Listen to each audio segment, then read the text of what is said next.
یہ انداز جو ہے بڑا ایک چیلنجنگ سا انداز ہے، اور اس کا بھی جو پس منظر ہے پہلے آپ اس کو سمجھ لیجئے۔ نفسیاتی طور پر انسان کو اپنی خطا کا احساس ہو گیا، یہ بھی احساس ہو گیا جو میرا فرض تھا میں ادا نہیں کر رہا ہوں، مجھے ادا کرنا چاہیے، لیکن اب شیطان اگلا حربہ آزماتا ہے۔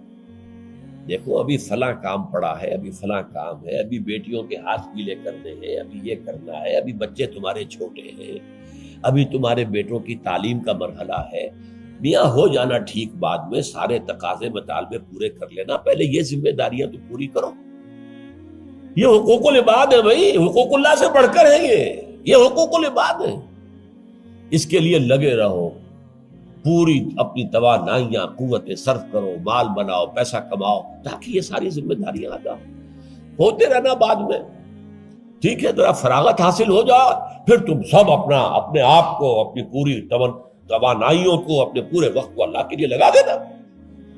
یہ ہے تاخیر اور تعویق، اس کا حربہ شیطان کا، یہ سب سے بڑا ہے۔ کر لیں گے بھائی، کر لیں گے، کوئی نہیں، ابھی ذرا جلدی نہیں، ابھی فلاں کام ہے، فلاں فرائض ہے، فلاں ذمہ داریاں ہیں، ذرا ان سے نمٹ لوں، پر اگر میں ریٹائر ہو جاؤں سروس سے تو پھر میں سارا اپنے آپ کو لگا دوں گا۔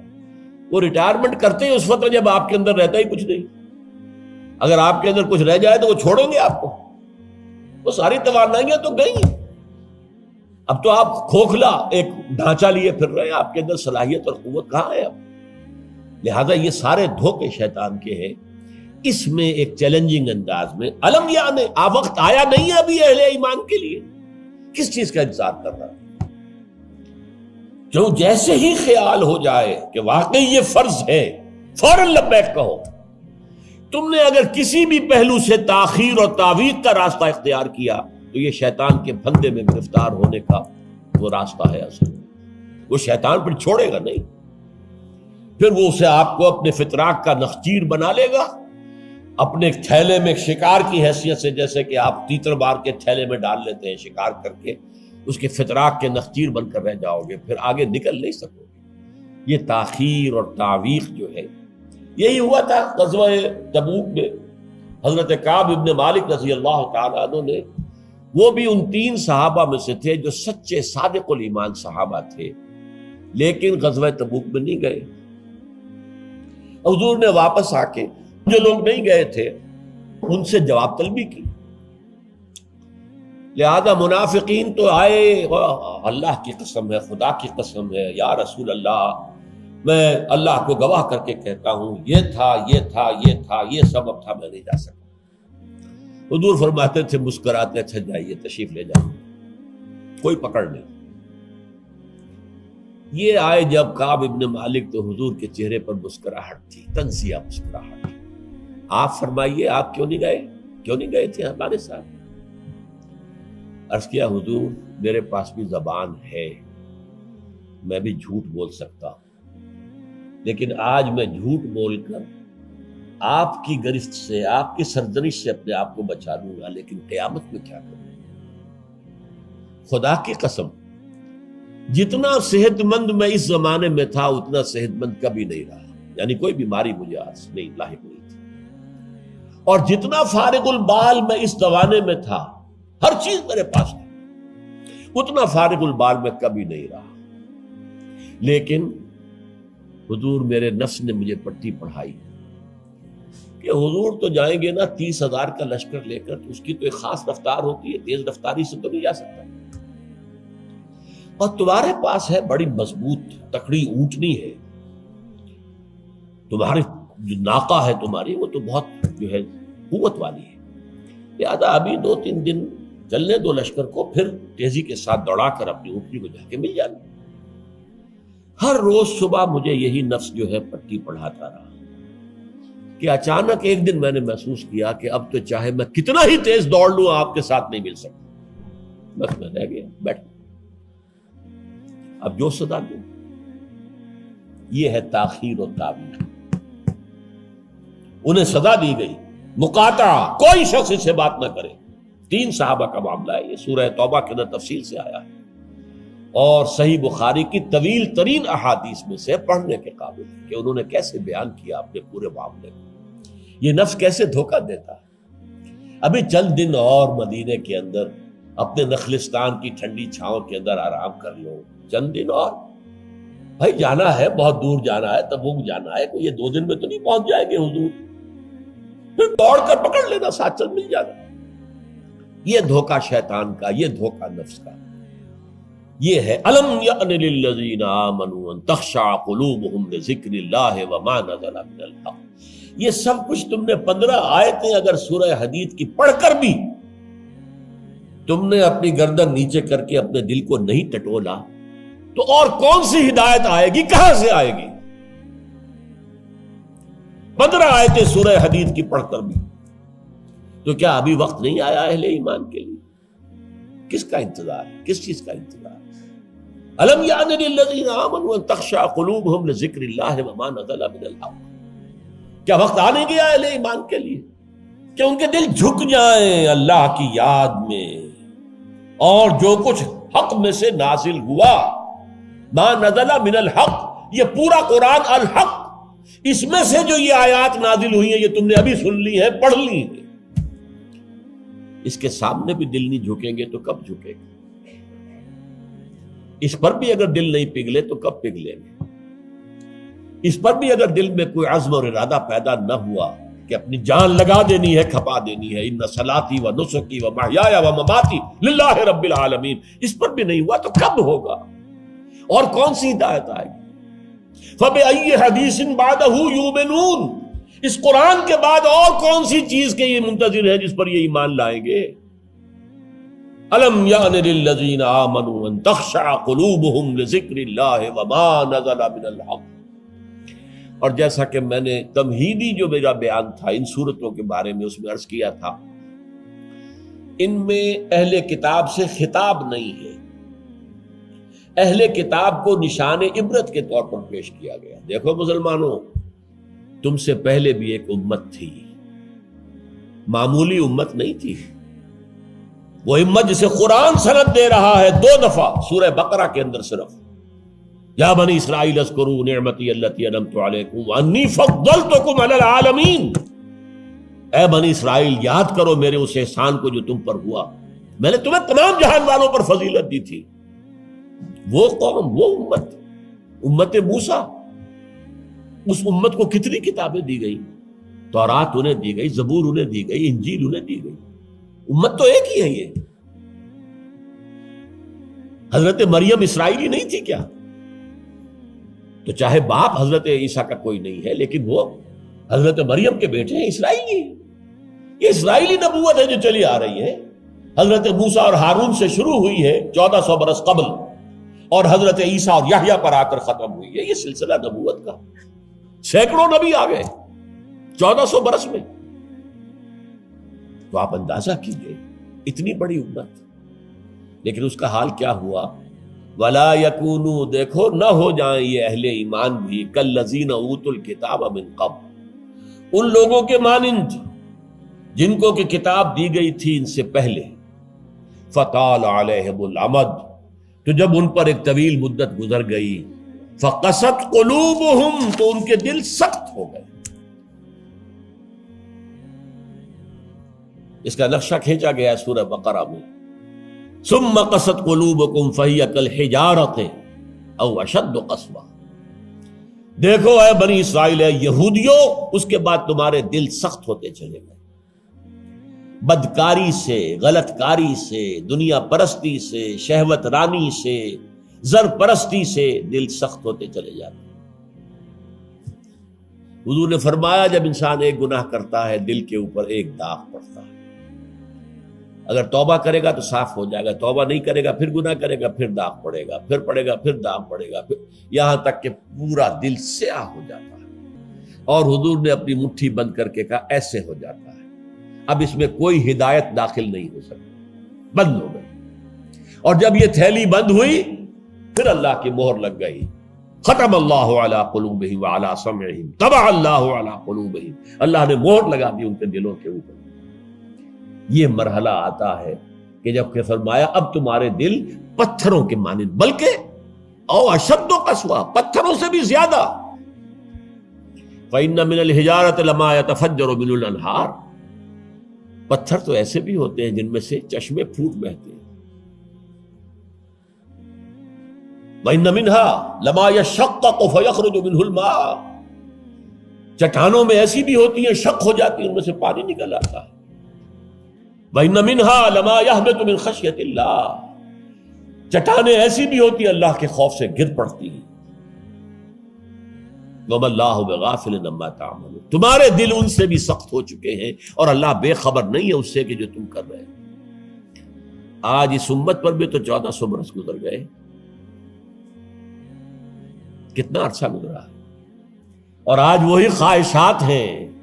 ہم تو امت محمد میں ہیں صلی اللہ علیہ وسلم، وہ تو شافع محشر ہے، وہ تو ہر امتی کو بخشوا لیں گے تب جا کر راضی ہوں گے. اللہ راضی کرے گا انہیں، وہ راضی اسی وقت ہوں گے جب ہر امتی کو بخشوا لیں گے. سیاں بے کوتوال، اب ڈر کاہے کا؟ جب ہمارے سیاں ہمارے شوہر کہہ لے کوتوال بن گئے تو مجھے کس کا ڈر ہے؟ کوتوال ہی کا ڈر ہوتا ہے نا کہ وہ پکڑے گا. سیاں بھائی کوتوال، اب ڈر کاہے کا؟ یہ ہے وہ چیز، امانی، دل کا امانی. سیغفر لنا، ہمیں تو بخش دیا جائے گا، ہماری تو شفاعت ہو جائے گی. بھائی کچھ بھی ہے، ہم کلمہ گو تو ہیں، کچھ بھی ہے، محمد کے نام لیوا تو ہیں صلی اللہ علیہ وسلم. لیکن یہ قرآن مجید میں یہی ان کا قول نقل کیا گیا تھا. یہود نے کہا تھا نحن ابناء اللہ واحباؤہ، ہم تو اللہ کے بیٹوں کے مانند ہیں، اس کے بڑے چہیتے ہیں. تو اللہ نے کیا جواب دیا؟ فَلِمَ يُعَذِّبُكُم بِذُنُوبِكُم، پھر اللہ تمہیں سزائیں کیوں دیتا رہا ہے؟ یہ نبوکدنضر کے ہاتھوں تمہیں کیوں پٹوایا؟ ہیکل سلیمانی کیوں برباد کروایا؟ یہ تم 100 برس تک اسیری میں رہے، بیبیلونیا میں، بابل میں، عراق میں، کیوں؟ تمہارا دوسرا جو تھا ہیکل بنایا تم نے، وہ بھی سن 70 میں گروا دیا ٹائٹس کے ہاتھوں. 1,33,000 ایک دن میں قتل کیے اس نے، ٹائٹس نے 1,33,000 یہودی یروشلم کے اندر ایک دن میں قتل کیے. اندازہ کیا، پچھلی صدی میں 60 لاکھ یہودی جرمنوں نے ختم کیے، 6 ملین. اور ان کو اب بھی یہی کر رہا ہے، we are the chosen people of the lord, ہم تو اللہ کے پسندیدہ بندے ہیں. یہی حال اس امت کا ہے. ہسپانیہ سے ایسے نکالے گئے کہ ایک بچہ تک نہیں بچا. تاتاریوں کے ہاتھوں کروڑ قتل ہوئے. یہ سب کچھ تمہارے ساتھ ہوا کہ نہیں؟ کروسیڈرز کے ہاتھوں تمہاری پٹائی کم ہوئی تھی؟ 88 برس تک بیت المقدس عیسائیوں کے قبضے میں رہا تھا کہ نہیں؟ تو غور کیجئے، دلوں کو نرم کیجئے، اور دلوں کو نرم کرنے کا ذریعہ بھی قرآن ہے. یا ایھا الناس قد جاءتکم موعظۃ من ربکم، موعظہ، واعظ کہتے ہیں اس کو جو دل کو نرم کرے، اس میں رقت پیدا کر دے. رقیق کہتے ہیں پتلی شے کو، رقیق مادہ، رقیق مادہ. دل سخت ہو جائے اسے نرم کرنے کی ضرورت ہے. اس کے لیے واعظ بھی سب سے بڑا قرآن. الم یان للذین آمنوا ان تخشع قلوبهم لذکر اللہ وما نزل من الحق ولا یکونوا کالذین اوتوا الکتاب من قبل، تمہارے سامنے موجود ہے. فطال علیہم الامد، پھر ان پر ایک مدت جب گزر گئی، فقست قلوبهم، تو ان کے دل سخت ہو. البتہ یہاں ایک واقعہ میں اور عرض کر دوں. ایک دل کی سختی وہ تھی جو یہودیوں کی ہو گئی تھی، یا ہم میں سے بھی بہت سو کی ہو چکی ہے. لیکن ایک اور دل کی سختی بھی ہوتی ہے، وہ اپنے احساس کی شدت کی بنا پر. یہ معاملہ حضرت ابوبکر کے ساتھ پیش آیا رضی اللہ تعالی. ان کے عہد خلافت میں ایک وفد آیا باہر سے. انہیں جب قرآن کی آیات سنائی گئیں تو ان کی آنکھوں سے آنسو بہنے لگے. حضرت ابوبکر نے فرمایا ہاکذا کننا حتی قست القلوب، ایسے ہی ہم بھی ہوتے تھے، قرآن سنتے ہی، قرآن پڑھتے ہوئے ہمارے آنکھوں سے آنسو جاری ہو جایا کرتے، یہاں تک کہ ہمارے دل سخت ہو گئے. معاذ اللہ معاذ اللہ، یہ شدت احساس ہے۔ یقیناً یہ ہوتا ہے جب آدمی عادی ہو جاتا ہے تو وہ کیفیت نہیں رہتی۔ میں نے اللہ کے فضل و کرم سے 6 حج کیے، لیکن جو کیفیت پہلے حج کی تھی وہ پھر کبھی نصیب نہیں ہوئی۔ ویسے بھی یہ تھا کہ اس وقت تک ابھی اتنا ہجوم نہیں تھا، سن 62، اب آج سمجھیے 42 برس گزر چکے ہیں، تو اس وقت کا اور تھا معاملہ۔ اب جو ہے وہ ہجوم جو ہے وہ اس میں کبھی انسان کو وہ اپنے اندر جھانکنے کا، کہیں تنہائی میں بیٹھ کر یاد کرنے کا موقع نہیں ملتا، لیکن وہ تھا۔ لیکن ویسے بھی بات یہ ہے کہ ایک آدمی، اب جو لوگ وہاں رہتے ہیں مکے میں رہنے والے، ان میں سے اکثر کو ہم دیکھتے ہیں وہ خانہ کعبہ کا، اس اصل چوکور گھر کا بھی کوئی ادب نہیں کرتے، وہ تو ہر وقت ان کے نگاہوں کے سامنے عادی ہو گئے۔ تو ایک شکل یہ ہوتی ہے کہ جو ایک تعامل کثرت کے ساتھ جب ایک بات ہو رہی ہو تو پھر اس کی وہ تاثیر نہیں رہتی۔ تو فرمایا فقست قلوب، حضرت ابو بکر کا بھی وہ احساس کی شدت جو تھی، جیسے حضور نے فرمایا انہ لیغان علی قلبی، میرے دل پر بھی کبھی کبھی حجاب سا طاری ہو جاتا ہے۔ معاذ اللہ، کیسا حجاب؟